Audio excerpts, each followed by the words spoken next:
Friends, நம்மளோட Chanderi salwar material ரொம்ப அழகாக பட்ஜெட் ஃப்ரெண்ட்லி ரேஞ்சில் பார்த்துட்ருக்கோம். நெக்ஸ்ட் டிசைன் இதில் கம்ப்ளீட் வந்து இந்த பேர்ல் ஒயிட் தான் கான்செப்ட்டுங்க. கான்ட்ராஸ்ட் மட்டும் மாறி வரும் நமக்கு. ஸோ இதில் பார்த்தீங்கன்னா ப்ளூ பேண்ட் இல்லைங்களா, சில்கி பேண்ட் ப்ளூவில் வருது. ஸோ நமக்கு துப்பட்டா ஆல்சோ ப்ளூ தான், சரிங்களா. ஸோ 550 பட்ஜெட்டில் சூப்பரான சல்வார் மெட்டீரியல். கலர்ஸ் இருக்கு, பார்க்கலாம்.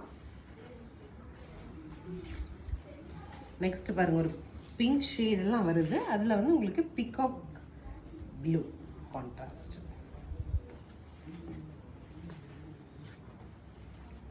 பாஸ்டல் ஷேட் ஆஃப் க்ரீன், அதில் வந்து உங்களுக்கு ரொம்ப அழகாக மெஹந்தி க்ரீனில் ஃப்ளாரல்ஸ் கொடுத்துருக்காங்க. So that mehndi colour contrast. இதில் வர ஒவ்வொரு கலருமே சூப்பராக இருக்குங்க, பார்க்குறக்கே ரொம்ப அழகாக நல்ல ரிச் சல்வார் மெட்டீரியலில் வர மாதிரி ஒரு கலர் காம்போ. ஃபைனலாக மெரூன் கான்ட்ராஸ்டில் 515 சொல்லிட்டு ஒரு சூப்பர் ஆஃபர் பட்ஜெட் ரேஞ்சில் அவைலபிளாக இருக்குது. ஸ்க்ரீன் பாட்டமில் இருக்க ஆன்லைன் நம்பருக்கு ஸ்க்ரீன்ஷாட் பண்ணி உங்களுக்கு பிடிச்ச மெட்டீரியல் நீங்கள் வாங்கிக்கலாம். தேங்க்யூ.